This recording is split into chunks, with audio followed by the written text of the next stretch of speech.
Bueno, buenas noches, ¿cómo están?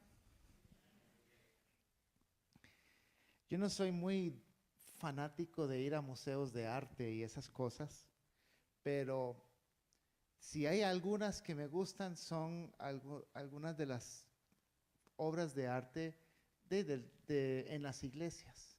Y, ¿cómo? Arte sacro. Y estuviendo buscando en internet en la Catedral de San Isaac en San Petersburgo, Rusia, no he tenido chance todavía de ir ahí. Hay un mosaico del apóstol Pablo y muestra al apóstol Pablo ya en su entrado en años, y de hecho el pasaje que estamos viendo hoy en Hechos 21, Pablo ya está, le faltan 5 años para entregar su vida en el martirio en la corte en Roma. Em, ya para el momento, este momento en Hechos, Jesús murió y resucitó hace 30 años. Y Pablo se convirtió, bueno, Pablo tiene ya 10 años de ser misionero. Se convirtió 14 años antes, 25 años atrás, pero de ser misionero tiene 10 años. Y está a punto de cerrar su tercero de 4 viajes misioneros aquí en Hechos 21. Y Pablo va camino a ser arrestado.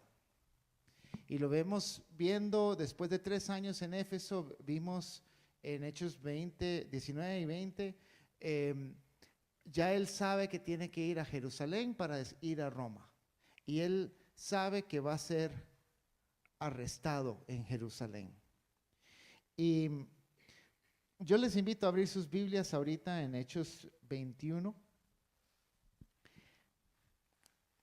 Y de hecho, más bien podemos, aquí en este pasaje, ahí él está visitando 3 congregaciones. Y yo noto algo, y es las congregaciones, aunque no son lugares donde Pablo ha vivido, pero lo aman, lo estiman a él. Y entonces, yo quiero que noten cuando leamos el pasaje, cuando Álvaro lo lea ahorita, cómo los hermanos acompañan a Pablo sabiendo que él está a punto de ir a sufrir. ¿Cuál es el cariño que tiene la iglesia por este hombre que invirtió en ellos? Tal vez no directamente como en Éfeso, pero sí indirectamente, mandando misioneros y todo, lo estiman. Y simplemente por ser un hijo de Dios lo aman. Y a manera de ejemplo, antes de que Álvaro lea, yo quiero que se devuelvan 3 versículos. Hechos 20, 36. Y lo voy a leer. Este es el final del sermón pasado donde Pablo estaba en Éfeso y no está en Éfeso, está hablando con los pastores, los líderes, los ancianos de Éfeso. Y dice, después de decir esto, Pablo se puso de rodillas con todos ellos y oró. Todos lloraban inconsoladamente mientras lo abrazaban y lo besaban. Lo que más los entristecía era su declaración de que ellos no lo volverían a ver. Luego lo acompañaron hasta el barco. Entonces ahí yo hago la pregunta, ¿cómo los hermanos acompañaron a Pablo? ¿Qué palabras ven ustedes allí? Hay oración, hay llanto, abrazos, besos. Ahí dice entristecía, yo puse empatizar y acompañaron. Entonces ahorita voy a invitar a Álvaro. Álvaro va a leer el pasaje de Hechos 21. Vamos a leerlo corrido y después vamos a ir analizando. Pero mientras Álvaro lo lee, yo quiero que ustedes busquen otras palabras de acompañamiento a este Pablo que va a sufrir. ¿Ok? Dios les bendiga. Vamos a leer. Después de separarnos de ellos, zarpamos y fuimos con rumbo directo a Cos y al día siguiente a Rodas y de allí a Pátara. Y hallando un barco que pasaba a Fenicia, nos embarcamos y zarpamos. Al avistar Chipre, dejando la mano izquierda, navegamos a Siria y arribamos a Tiro, porque el barco había de descargar allí.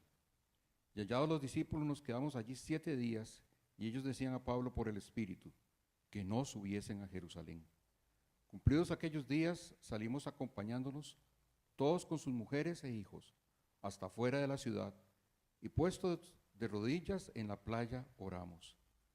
Y abrazándonos los unos a los otros, subimos al barco, y ellos se volvieron a sus casas. Y nosotros completamos la navegación, saliendo de Tiro y arribando a Tolemaida, y habiendo saludado a los hermanos, nos quedamos con ellos un día. Al otro día, saliendo Pablo y los que con él estábamos, fuimos a Cesarea, y entrando en casa de Felipe, el evangelista, que era uno de los 7, posamos con él. Este tenía 4 hijas, doncellas que profetizaban.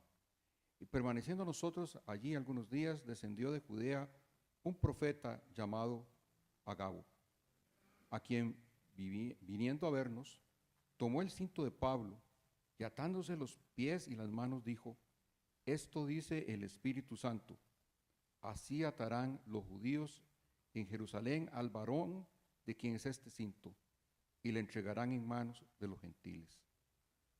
Al oír esto, le rogamos nosotros y los de aquel lugar que no subiese a Jerusalén. Entonces Pablo respondió: ¿qué hacéis llorando y quebrantándome el corazón?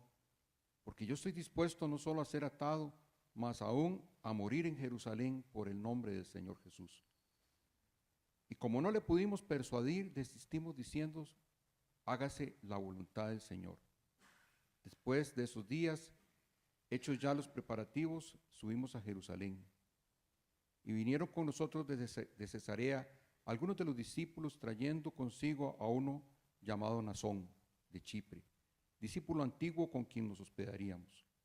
Cuando llegamos a Jerusalén, los hermanos nos recibieron con gozo. Dios bendiga su palabra. Gracias.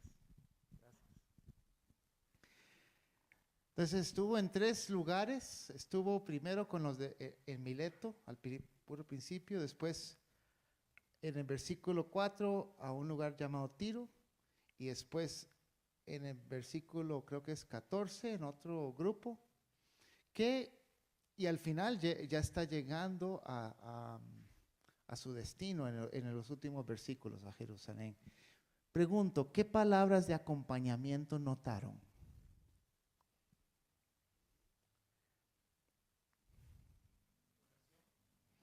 Más oración, se arrodillaron ahí en la playa. Ajá, ¿qué más? Estaban, ¿verdad?, tratando de convencerlo de no ir. Ajá, estaban con él. Ajá. Exhortamos. Ajá. Lo abrazaron. Lo hospedaron varias veces. Ajá. En el 5 también lo acompañaron. Ajá. Lloraron otra vez. Se arrodillaron, oraron. Yo hice un pequeño, en mi estudio, se llama esto una nube de palabras. Acompañar está 3 veces en este pequeño pasaje. Hospedar, llorar y orar están 2 veces. Y todos los demás están 1 vez. Pero viendo las palabras todas juntas, buscar, abrazar, recibir, orar, profetizar, besar, llorar, empatizar y hospedar, acompañar y orar, nos da una idea de cómo la iglesia se está acompañando a Pablo en este viaje, en este momento de sufrimiento. Y me quedo pensando, ¿somos así? Y si no somos así, ¿qué tenemos que hacer para ser así? Para nosotros se supone que somos la familia de Dios, somos la familia de Dios aquí en la tierra, y tenemos que estar para acompañarnos y abrazarnos, para hospedarnos unos a otros, para llorar, para empatizar. Y este pasaje nos recuerda, o me recuerda, la necesidad que tenemos de hacer esto. Y también me llama la atención, a veces tenemos la idea de que Pablo era un hombre duro, porque escribió cartas duras, llama a los Gálatas insensatos y a los Corintios los regaña y se paró con el areópago con los griegos y confrontó. Pero aquí yo veo un Pablo tierno, llorando también, abrazándose con la gente. Y eso es una imagen de Pablo muy distinta, muy bonita para verlo ahí. Vamos a escuchar la palabra otra vez.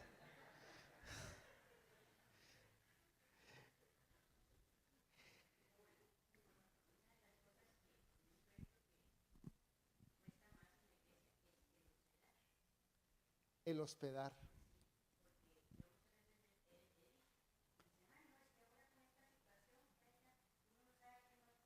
Ajá.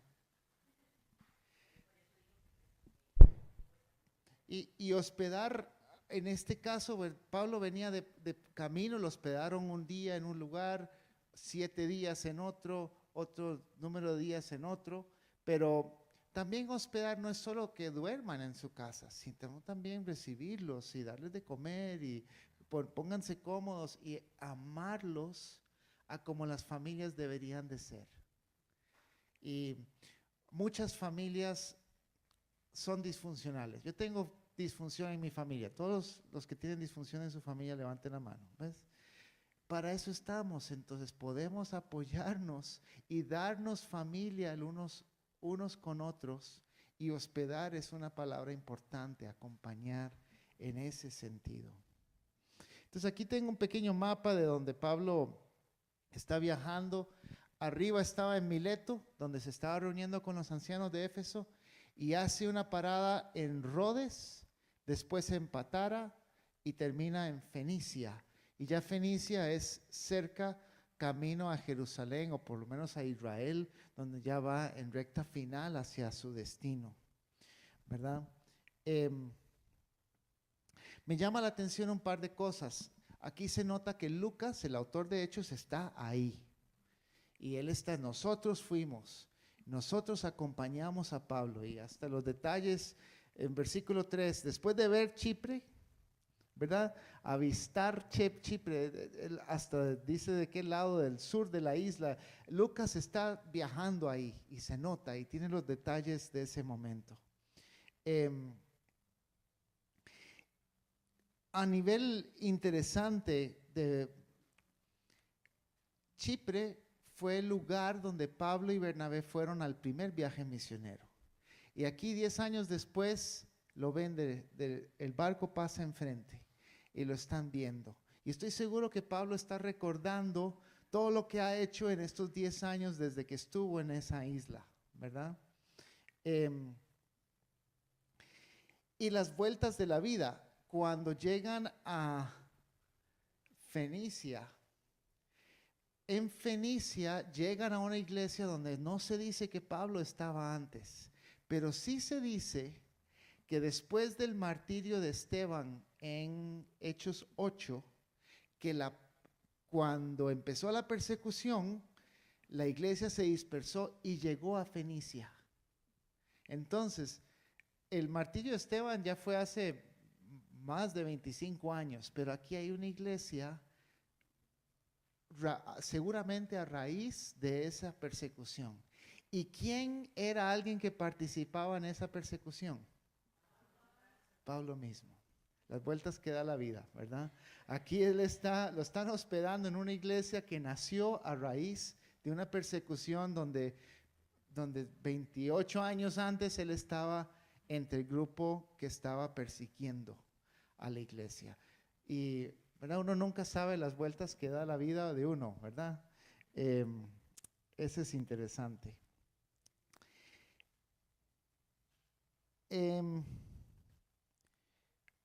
Vamos a ir a versículo 8. Bueno, 7 y 8. 7. Nosotros continuamos nuestro viaje en barco desde Tiro y arribamos a Tolemaida, donde saludamos a los hermanos y nos quedamos con ellos un día. Al día siguiente salimos y llegamos a Cesarea y nos hospedamos en la casa de Felipe el evangelista, que era uno de los 7.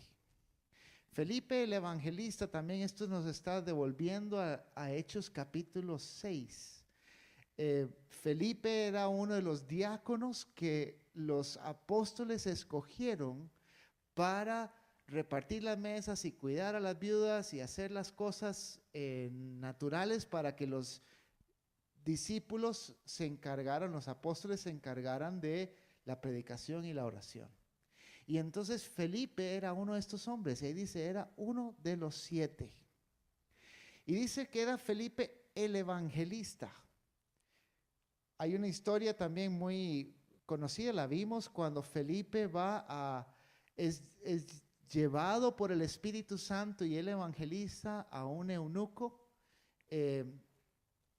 etíope, y lo bautiza, y después el Señor lo lleva y él continúa ministrando en Samaria.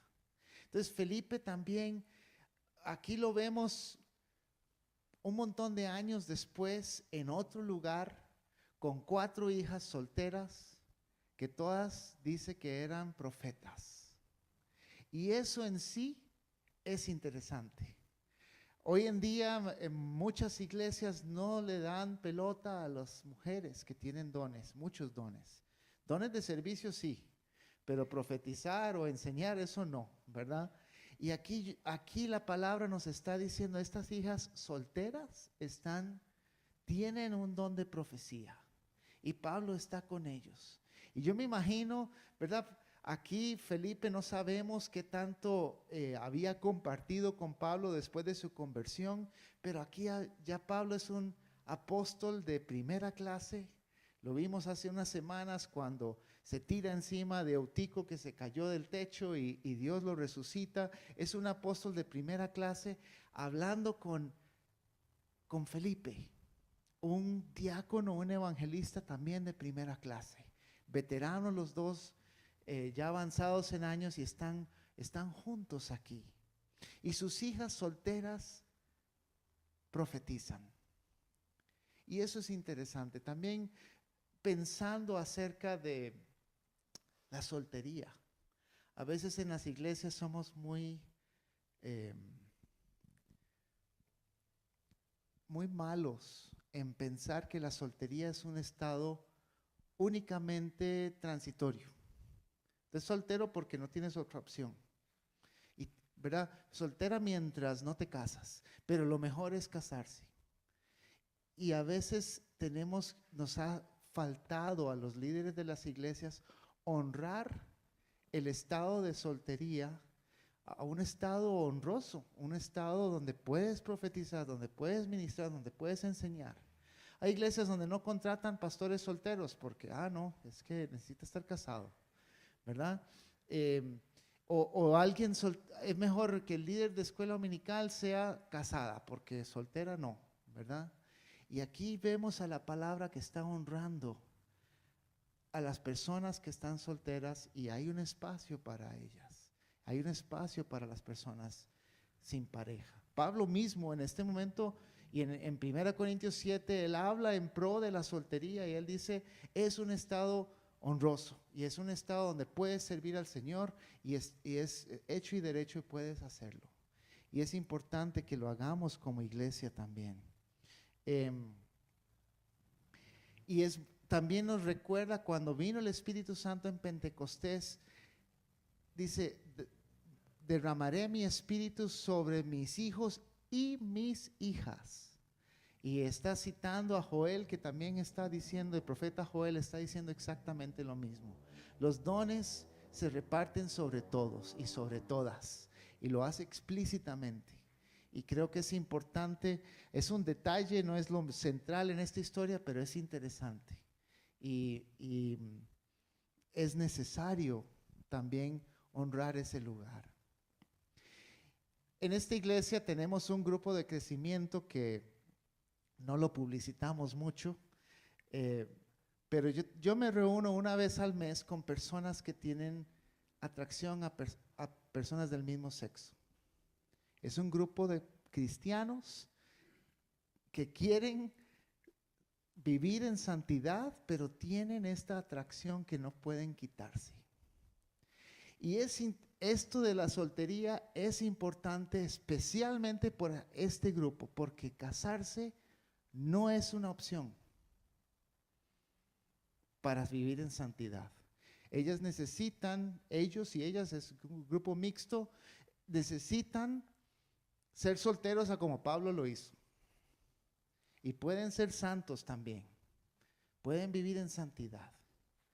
Y les cuesta como a nosotros nos cuesta, a todos nos cuesta.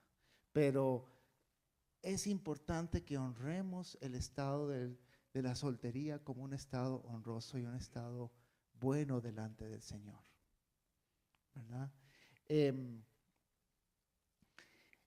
Ahora, hablemos un momento del ministerio profético. Lo otro que quiero mencionar es, hablando de estas 4 hijas que tenían el ministerio profético. Y más adelante el pasaje nos lleva a un profeta llamado Ágabo.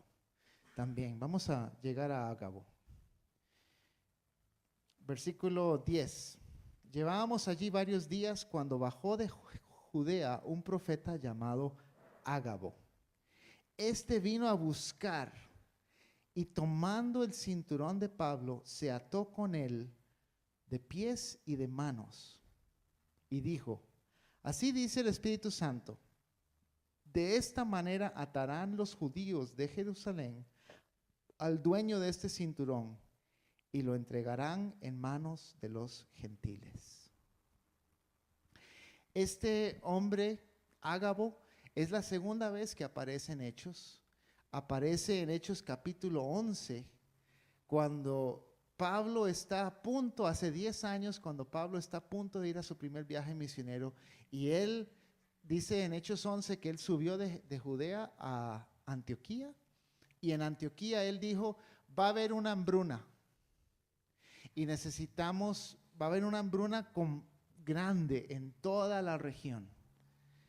Una sequía o algo, una hambruna, y entonces la iglesia decide empezar a apoyarse. Y de hecho, aquí Pablo está trayendo a Jerusalén una ofrenda de parte de las iglesias de Tesalónica, de Filipos, de Corinto, de todas las que él ha estado visitando, ha estado recogiendo una ofrenda. Y probablemente es una ofrenda grande para la iglesia más pobre, que es la iglesia de Jerusalén. Pero también es la iglesia madre, porque ahí es donde Jesús murió, donde el Espíritu Santo primero se derramó, donde todos los apóstoles originaron. Y entonces,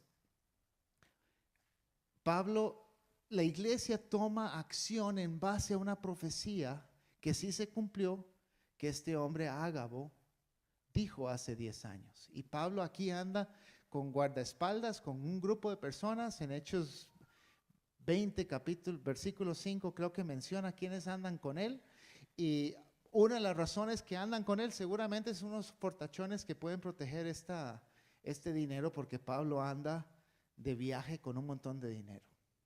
Y entonces aquí está llegando el mismo profeta, pero él tiene un mensaje distinto para Pablo. Él tiene un mensaje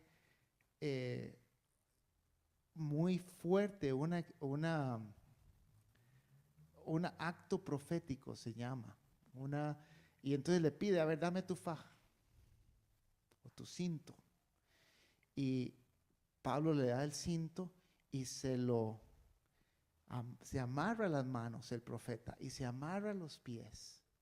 Y yo me imagino a Pablo y los acompañantes ahí, las profetas aquí, las hijas de Felipe, todos viendo a Ágabo mientras él agarra el cinto de Pablo y se amarra. Y después, ¿qué dice? Así van a ser con el dueño de esta cinta si usted va a Jerusalén. Le está advirtiendo lo que puede suceder, lo que va a suceder si él va. El ministerio profético, aquí tengo una definición, se da cuando una persona recibe un mensaje de parte de Dios por medio del Espíritu Santo y lo transmite o a una persona o a un grupo para el provecho espiritual de esa persona o de ese grupo. ¿Okay? El ministerio profético se da por medio de varios dones, no solo el don de profecía, hay otros dones pero con palabra de ciencia, palabra de conocimiento, hay otros a veces se habla del don de visiones, pero todo esto, el ministerio profético es cuando una persona recibe un mensaje para entregarlo a otra persona. Y en esta iglesia, gracias a Dios, tenemos una buena abundancia de personas con ministerio profético. Y eso es bueno. Eso es bueno porque si vas a una cita de administración, si vas a una cita, que oren por ti después de la celebración, muchas veces Dios trae visiones y sueños y trae mensaje para las personas. Y eso es algo que tenemos que darle gracias a Dios. Y de hecho, ¿verdad? Hasta grupos de crecimiento los martes en la mañana y los miércoles en la noche proféticos hay y están creciendo. Hablando con doña Gladys, el grupo de los miércoles en la noche ya está en 15 personas. Entonces que están ahí siendo entrenados y practicando y están orando y están usando y creciendo en su ministerio profético, y eso es un gozo para mí como pastor. El don de profetizar no es únicamente predecir el futuro. En la calle piensan eso. Y sí, hay un componente de predecir el futuro y Ágabo aquí lo está haciendo. Pero más que eso es hablar al corazón de la otra persona. Hay un mensaje para ti.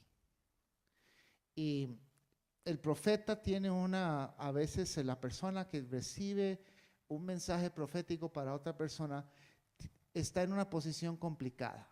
Y ahorita la vamos a ver porque aquí Ágabo también va a estar en una posición complicada. Pero hablemos un poco del acto profético. Ahí tengo una foto de dos personas que se están casando y hacen un acto profético que se llama, en inglés no encontré cómo decirlo en español, hand lashing, y amarran un cinto alrededor de las manos el día que se están casando. Y eso como un símbolo, es un símbolo de los celtas, un símbolo celta para hablar del matrimonio. El día que Sofía y yo nos casamos, hicimos una ceremonia con unas velas y nuestros padres tenían una vela, los padres de Sofía otro, y después encendimos una nueva familia y una vela que representaba nuestra familia. A veces en las bodas se hacen como este tipo de simbolismos, ¿verdad? Y así en muchas culturas hay.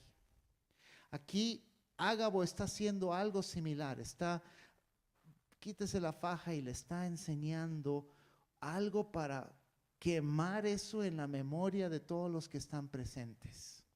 Y es tal vez una versión visual muy poderosa para recordar ese acto profético, esa profecía que Dios está dando. Hace muchos años, Sofía y yo estuvimos en una reunión y una persona agarró y nos amarró las manos más o menos así. Y no le hemos hablado, pero hoy en la tarde lo hablamos. ¿Te acuerdas qué nos dijeron? Sí, los quiero así. Esa fue la palabra profética. Los quiero así, amarrados, juntos. Pero Sofía y yo, ambos, yo todavía puedo recordar la voz de este hombre que nos dijo eso. La cara, no sé quién fue Dios que me habló, pero el sentir el cinto, el mecate que tenía alrededor de nuestra mano, como que sí, Dios está dándonos una versión en 3 dimensiones de una profecía para que nos acordemos toda la vida. Más o menos era la idea. Y a veces se da. También el día después de ir al seminario teológico hace muchos años, vinimos y fuimos. Aquí en esta habitación tuvimos una celebración que se llama una ordenación como pastores. Betty estaba. Y es donde los ancianos llegan a orar por ustedes y te visten, imponen manos y Espíritu Santo empodera a esta persona para tomar el pastorado. Un pastorado cualquiera, ¿verdad? Pero para ser pastor. Y ese día, un amigo nuestro nos trajo una cruz y nos entregó esto. Estoy colgando en mi oficina, lo bajé ahorita que estaba en la oración. Pero esto, él nos lo entregó ese día y nos dijo: ustedes predican a Cristo y a este crucificado. A como Pablo dijo a los Corintios, ¿verdad? Y esto está en mi oficina colgado para recordar esa palabra profética, y si fuera de otra manera tal vez ya se me hubiera olvidado, pero de esta manera, con un chunche, ¿verdad? Como que lo quema un poco más en la memoria. Y aquí en el Antiguo Testamento hay una serie de casos de actos proféticos. El profeta hace algo, no solamente habla, sino que hace algo para demostrar. En Reyes 11, por ejemplo, Salomón está en el trono. Hay un rey llamado, otro señor llamado Jeroboam, que va a ser rey, y hay un profeta que está ahí. Y el profeta tiene un manto, una camisa, digamos, nueva, y él llega y dice, y él rompe su manto en 12 pedazos y le entrega 10 a Jeroboam y se deja 2. Y las 10 son las 10 tribus que formarían el Israel, y las 2 son las 2 tribus que se formarían Judá. Y echó a perder la camisa, ¿verdad? Pero fue un acto profético, y yo me imagino al rey qué haría con esos 10 pedazos de trapo, ¿verdad? Colgando en su oficina, ¿verdad? ¿Quién sabe? Pero fue una manera muy gráfica de entregar una profecía, ¿verdad? En Isaías, Isaías tuvo en algún momento que bajarse los pantalones y andar nalgas peladas. Y dice, eso vas a andar así por 3 años porque Israel anda nalgas peladas. ¿Quién quiere hacer un acto profético así? Esta semana los que estamos leyendo la Biblia juntos este año, estamos leyendo Ezequiel. Y en Ezequiel 12, el profeta Ezequiel le dice, empaque todas sus cosas y después pase toda la noche haciéndole un hueco al muro de Jerusalén y saque sus chonches por el hueco que hiciste delante de la gente, y después te vas. Y esto es una profecía de que los de Jerusalén van para el exilio. Claro, hay puertas y era muy fácil salir al exilio, pero Dios quería que Ezequiel pasara la noche haciendo un hueco en el muro, y después los ancianos, oye, ¿qué estás haciendo echando a perder nuestro muro? Es que Dios dice tal, prepárense que van para exilio. Y a veces Dios usa un acto profético para hacer muy visible el mensaje. Y yo creo que Dios lo hace hoy día. Tenemos a veces, lo que no me gusta es que a veces la gente lo hace antojadizamente. Haga un acto profético como que el acto profético fuera mágico. Y no. El acto profético es una manera visual de confirmar una profecía o una palabra que Dios ha dado a la persona. Y entonces, Ágabo aquí está visualmente enseñándole a Pablo lo que va a pasar si él va a Jerusalén. Va a ser prisionero. El último acto profético que no se explica muy bien, pero si Jesús mismo lo hace, él maldijo la higuera poco antes de ir a la cruz. Y el día siguiente los discípulos llegaron y dijeron, oye, mira la higuera que maldijiste, ya está toda marchita. Y Jesús lo que está diciendo es necesario dar fruto. Lo que pasó con la higuera es que no había fruto, y él dijo, nunca más vas a dar. Y le está hablando al pueblo de Israel, pero también nos está hablando, creo, a nosotros. Sí, es necesario no solo estar ahí, sino también dar fruto. Ahora, quiero hacer un pequeño ejercicio en grupos. En Hechos 22 y 23, la semana pasada lo vimos, dice que Pablo, yo voy a ir a Jerusalén obligado por el Espíritu. El Espíritu Santo lo está mandando a Jerusalén. Un mes después, más o menos, en Hechos 21:4, esta gente, lo acabamos de leer, por medio del Espíritu exhortaron a Pablo a que no subiera a Jerusalén. Entonces, ¿el Espíritu Santo quiere que vaya a Jerusalén, sí o no? Y después llega Ágabo y hace este acto profético con la faja de Pablo.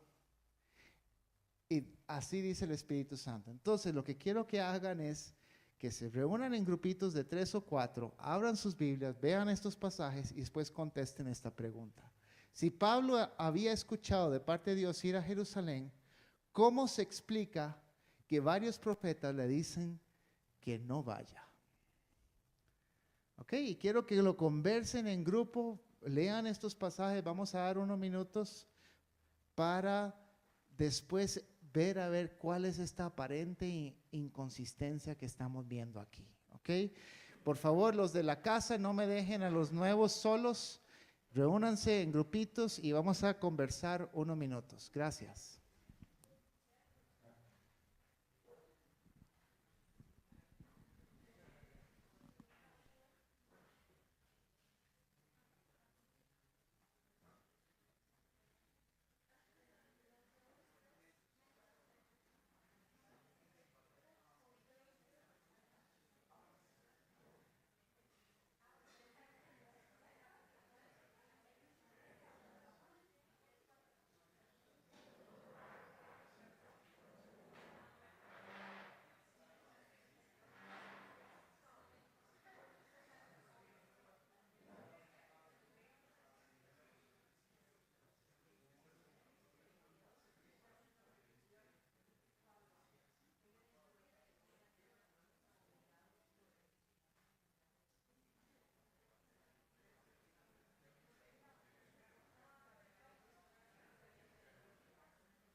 Un minuto más.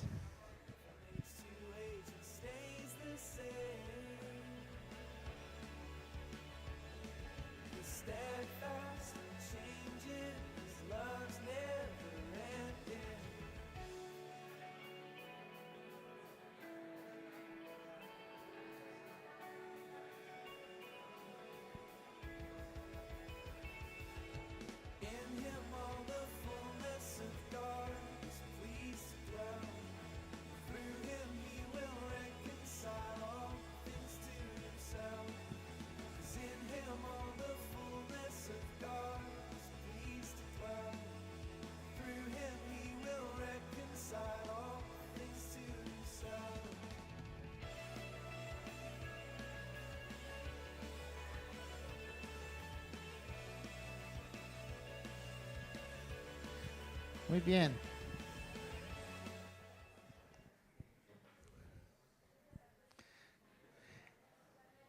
Entonces, si Pablo había escuchado de parte de Dios ir a Jerusalén, ¿cómo se explica que varios profetas le dicen que no vaya? ¿Qué conversaron? ¿Qué hablaron al respecto?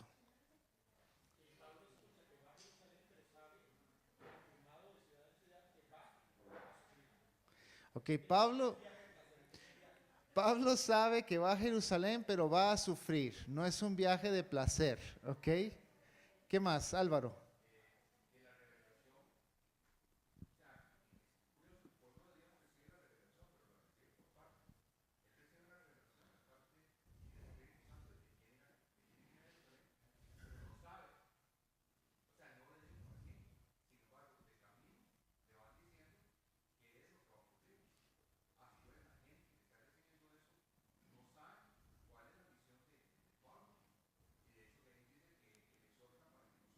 Ujú.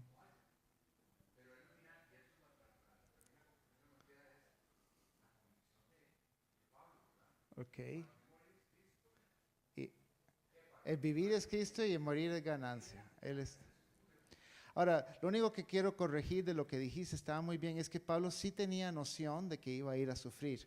Y lo venía diciendo en Hechos 19 y 20, pero, ¿verdad? Pero sí son confirmaciones de parte de los profetas de camino de que sí va a sufrir. Ajá. Ellos se despiden porque nomás lo van a ver, porque ya saben que cuando llega, va a Jerusalén y después a Roma y hasta ahí llegó. Ajá. ¿Alguien más quiere aportar algo? Sí, Jan.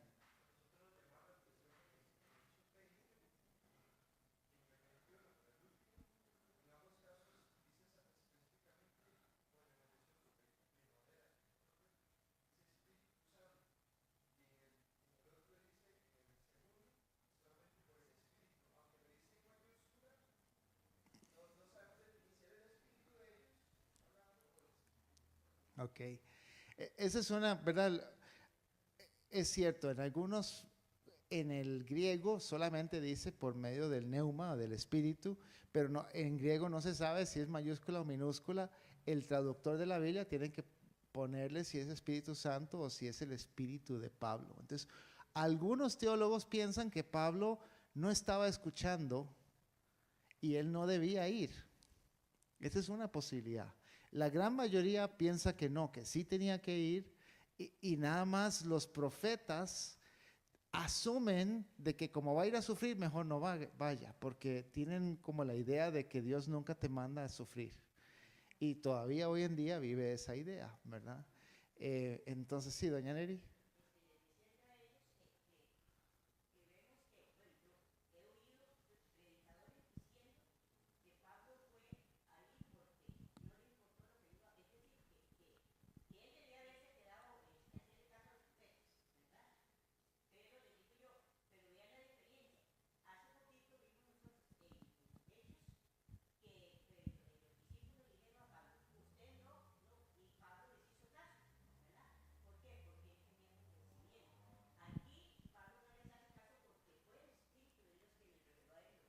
Ok.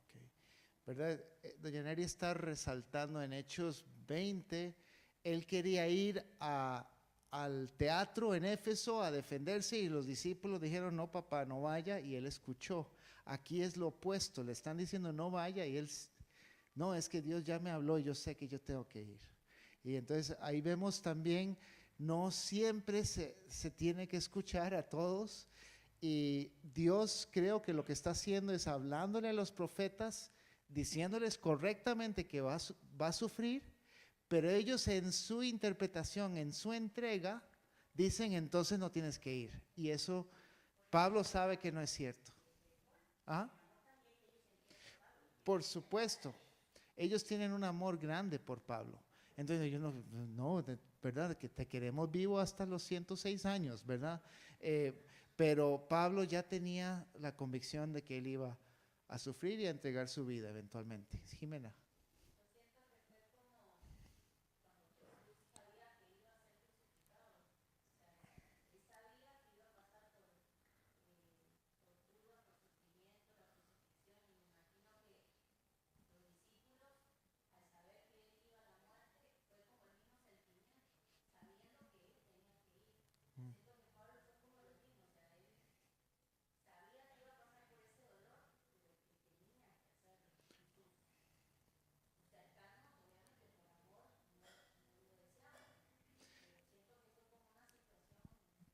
Sí, de hecho hay un paralelismo bastante fuerte en el libro de Lucas, de la pasión de Jesús misma, y en el libro de Hechos, digamos, llamémosla la pasión de Pablo, pero hay un paralelismo y entre ellos está eso. Jesús viene diciendo, bueno, el Hijo del Hombre voy a ir a Jerusalén y ahí me voy a ser entregado. Pedro trata de decirle que no, otros tratan de disuadirlo, pero Jesús va. Igual está sucediendo con Pablo, otros están tratando de decirlo, el profeta mismo ¿verdad? Se amarró, pero Pablo sabe que él tiene que obedecer la convicción que Dios mismo le ha dado. Y está recibiendo en parte la recomendación de los profetas, pero no en su totalidad, porque hay que filtrar y hay que discernir. Y siempre que el profeta entrega también con sus propias pasiones y temores y convicciones, y eso a veces tenemos que quitarlo. No tenemos que mandarlo a apedrear, eso ya no se da. Y de hecho Ágabo aquí en un sentido se equivoca, ¿verdad? Las otras personas también en un sentido se equivocan, pero hay que retener lo bueno y desechar la parte humana de lo que está sucediendo. Es un caso interesante. ¿Alguien más? Ciña.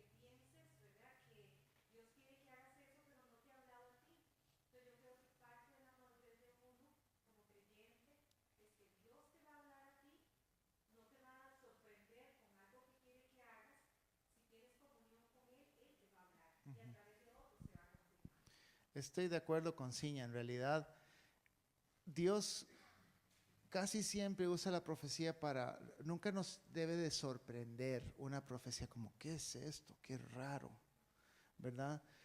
¿Verdad? Sino que la profecía Dios la pone para confirmar cosas que ya Él te ha dicho. Y usualmente va a venir un par de veces, 2 o 3 veces Dios te va a mandar mensajes para confirmar y entonces ya estás mucho más seguro. De hecho, en el website de la iglesia tenemos una guía para el ministerio profético y ahí dice, si tú recibes algo que te saque, dice, qué raro esto, entonces tampoco tienes que maldecir a la persona que te lo dijo ni nada más tienes que agarrar esa profecía, la pones a un lado y si es de Dios, pues ahí después se va a dar. Puede ser que Dios también te sorprenda con algo y unos años después empieza a suceder. A mí me pasó a los 14 años, en ese tiempo no había muchos profetas en Costa Rica y había uno que venía y había una reunión del grupo de jóvenes con el profeta Larry y yo fui. Y ahí fue la primera vez que me dijeron, usted es un pastor. Y yo, ¿qué? Olvídese, no quiero eso. Entonces me sorprendió, claro, pero no boté mi vida en ese momento y yo estudié otra carrera, hice otras cosas y Dios con el tiempo me fue diciendo que sí, que había un llamado de pastor y entonces yo ahora digo que esa fue una profecía auténtica. En su tiempo dije que no, ¿verdad? Y así está bien, pero Dios me lo confirmó de otras maneras. Entonces no te dejes sorprender. Y y aún el acto profético que hizo este Ágabo con Pablo, aunque fuera muy gráfico y todo, pero Pablo sabía que él tenía que ir a, a Jerusalén y que iba a sufrir en el camino. Ujú.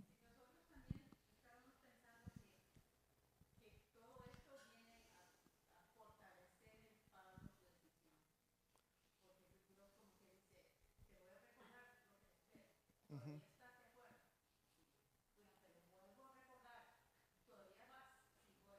Ujú.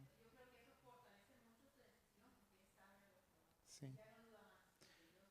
Ok.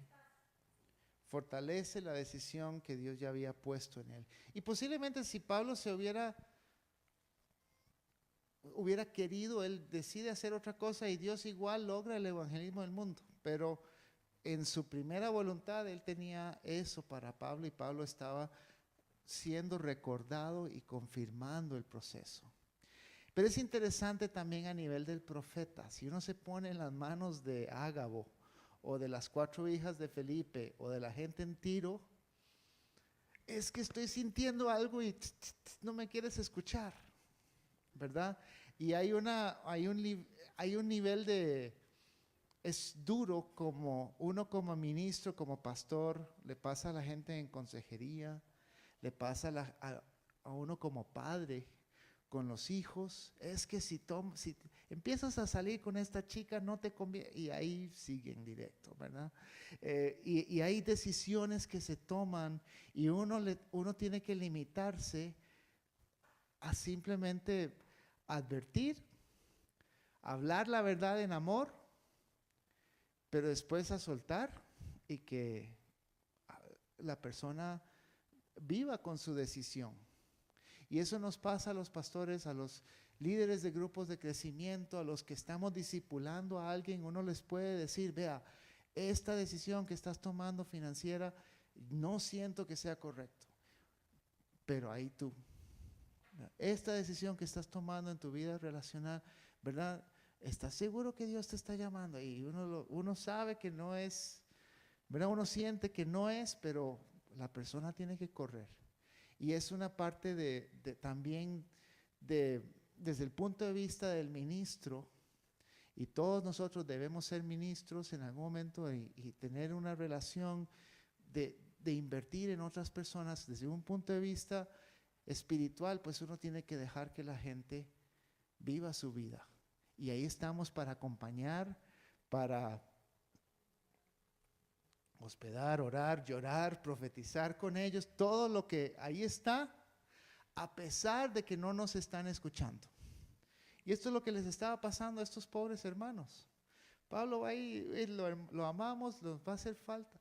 Se sentían que no estaban escuchando, pero Pablo es Pablo y Dios le habló y qué va a haber. Y eso es exactamente en el versículo 12. Al oír esto, nosotros y los de aquel lugar le rogamos a Pablo que no subiera a Jerusalén.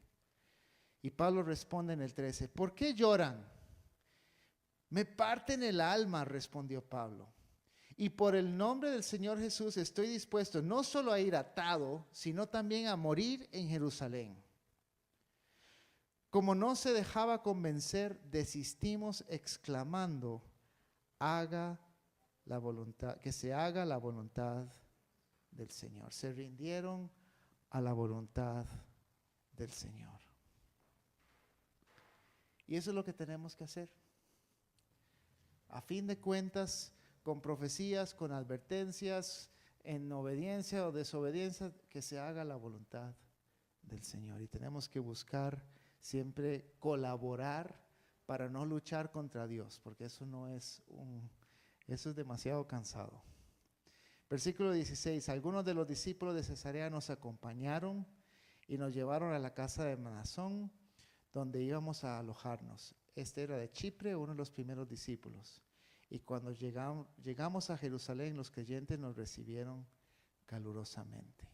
Entonces ya iban a pie, llegaron a Jerusalén, y en la próxima vamos a estar viendo qué sucede ahí. Cuando llega Pablo a Jerusalén, también los discípulos, ya los originales de Jesús y Santiago, están tratando de detener la tragedia, y Pablo va directo y es arrestado y casi va a entregar su vida, pero Dios hace las cosas para salvar su vida y llevarlo eventualmente, después de 3 juicios, lo va a llevar a Roma, que es donde Dios también lo está llamando a ir.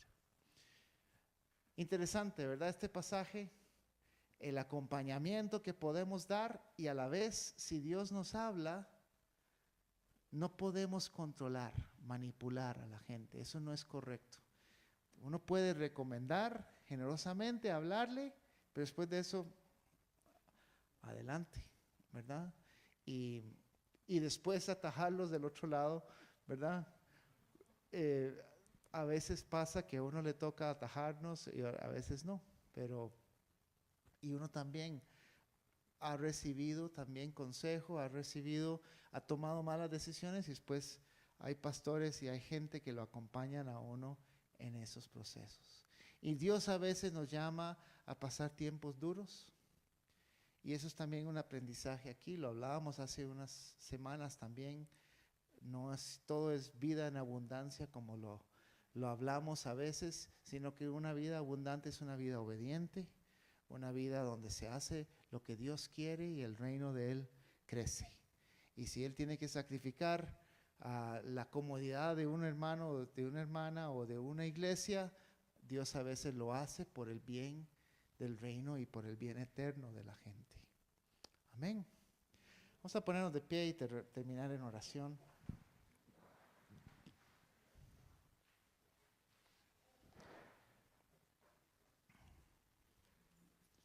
Señor, te damos gracias por esta palabra, gracias por lo que tú nos enseñas acerca de la hermandad, de la hospitalidad, del acompañamiento, y lo que tú nos enseñas a través de Pablo y de estas iglesias que eran descendientes de su ministerio, Señor.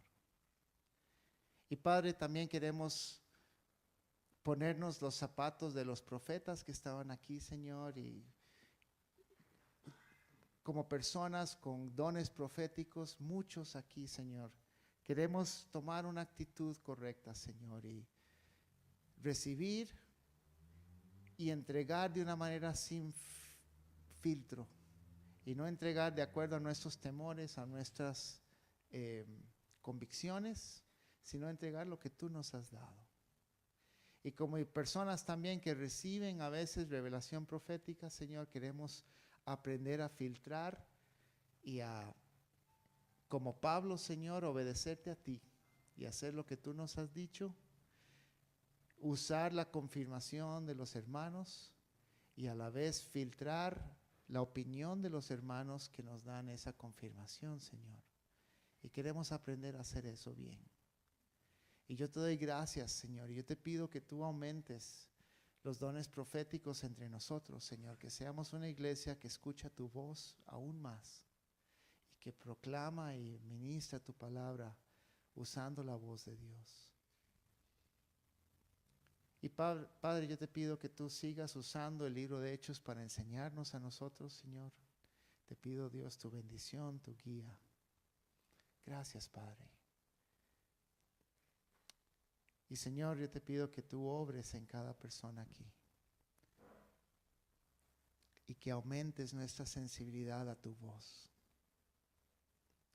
Gracias, Señor Jesús.